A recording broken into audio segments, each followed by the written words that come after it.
Hey Jason, Hey come on in. John, how are you? Good, come on in. Show you your grandfather's clock. Awesome. So, what can you tell me about the clock? I remember when when I got the papers with the clock, I took it to another place and they called it a grandmother clock. What's the difference between a grandmother and a grandfather clock? It's the actual size of the case. In other words, these are all considered grandfather because they're like Because how big they are. Yeah, exactly right. Typically over 7 foot then starts to qualify them to be a grandfather clock. Oh. Grandmothers are anything between say 5.5 feet on up to, as I said, just about 7 foot.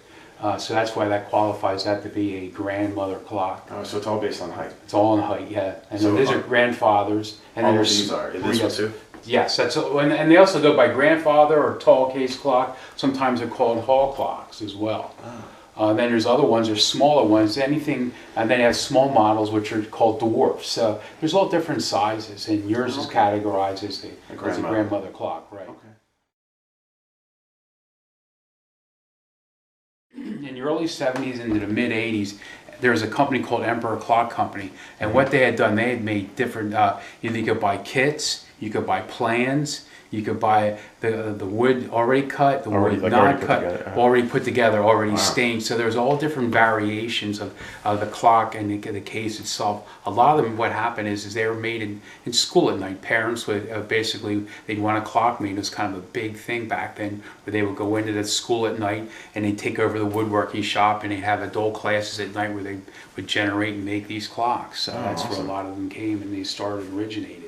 Oh, sweet. So I guess that'll account for the date that's on the. Exactly right.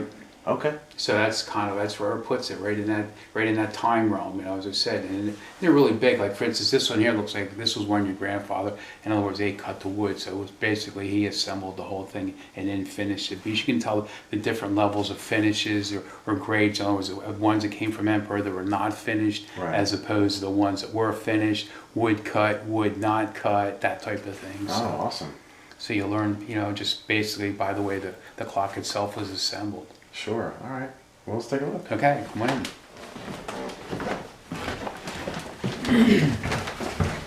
Here it is.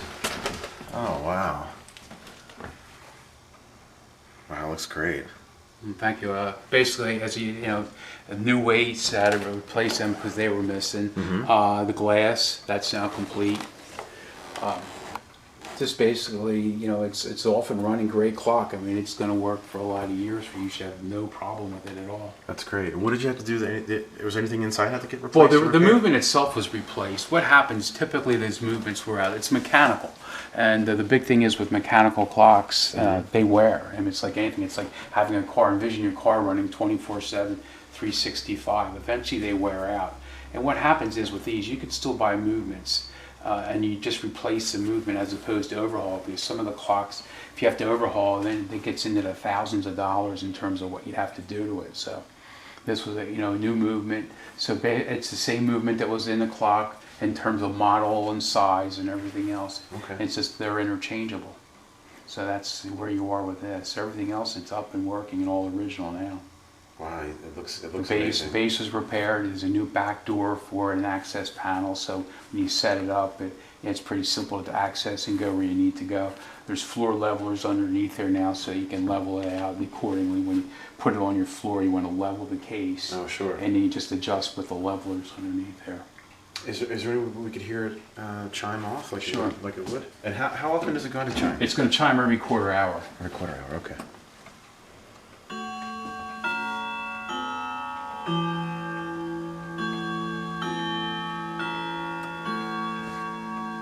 Wow. It'll do 2, and this is the 3rd.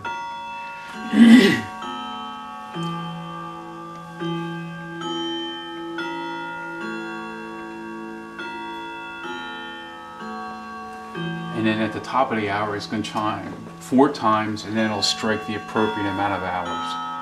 The hour. Okay.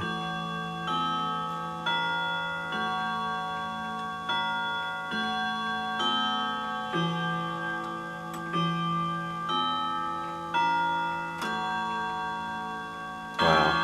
That brings back a lot of memories. Now, when you wind a clock, you're gonna have to wind it once a week. It's basically a 7-day clock. All right, and what happens is each week you're gonna have to wind it. What I recommend doing is get a day, maybe whenever, like Friday after dinner, Saturday, Sunday, before whatever, to wind the clock. And you want to hang around that same time frame. Maybe it's Friday evening, 7 o'clock, so your wind time right after dinner, and you go to wind the clock. The wind the clock, what I always recommend doing is get your hand and you want to lift the weights. Okay. You want to try those two for yourself, Ed? Sure. You're going to go to the other chain. Oh, the next one. Yeah, the next one.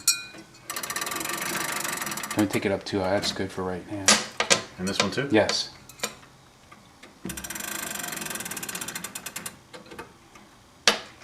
Okay. The reason why I have you wind it like that, and I always tell customers, is what happens is this is called the weight shell. Contained in the weight shell is the actual weight. And there's a threaded rod that runs from here and goes down to the bottom. Yeah. But what happens is when you're winding the clock and you're just hoisting, it's perceivably turning, and eventually they'll unthread, and next thing you know, that's what happened. It'll come apart, and that's what happened to this case originally. Yeah, because the floorboard we were talking about. That's exactly what happened. It came apart. I mean, these are tight, but perceivably they do turn. The other thing, by you helping it up, what's going to happen is it's going to prevent that spinning.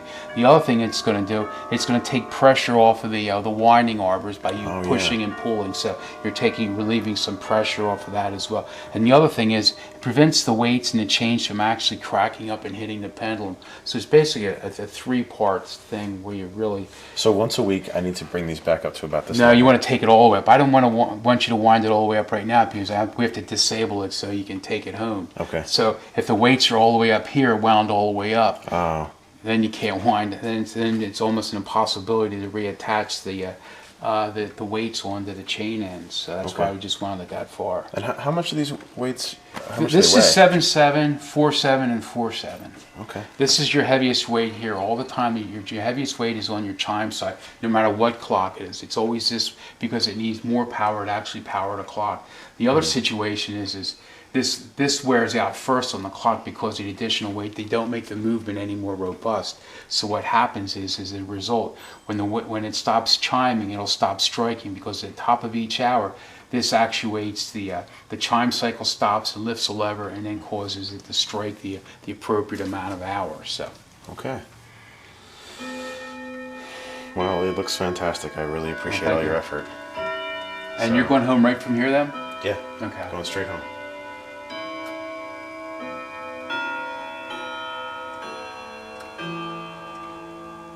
It's amazing.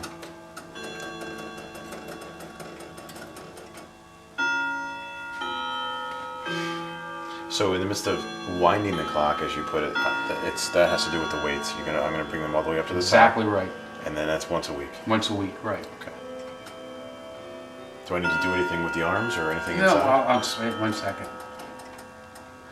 What's going to happen is typically the way the clock is set up, I mean, it's mechanical, so it's going to give you good time, really adequate, but it's not going to keep you quartz or cell phone accurate time. So at the end of a week, when you're done winding, and let's just say right now, it's you go to wind, it's now 12 o'clock, and the actual time is 5 after.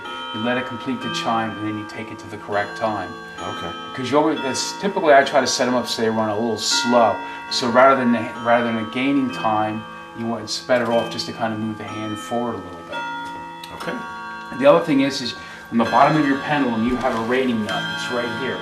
This rating nut controls what they call the rate, or speed of the clock.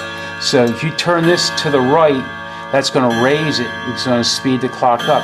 If you turn it to the left, it's going to slow it down. You only want to do that if the clock really starts to gain or lose, a large amount of time. Okay. Otherwise, my suggestion is always just do it on the hands. Okay. Well, I think I learned a lot. I really appreciate you explaining everything. It looks great. So I guess we'll get it packed in and on our way. Right, let's get this. That'll sound familiar. I get into all the retirement places, Simon Village, and get into Bridle Park, all the Axe communities.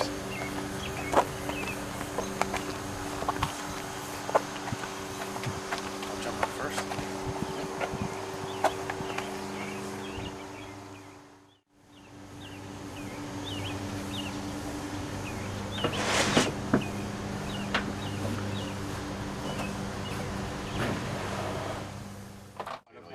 Awesome. Appreciate it. And I'll definitely be recommending. Great, thank you. All right. Thank you. Nice Thank meeting you. you. Friends. Take care. All right, take Have a care. good day. Well, we finally got the clock repaired. John did an amazing job. Now we're gonna head back home, set it all up, and get things going. Come on.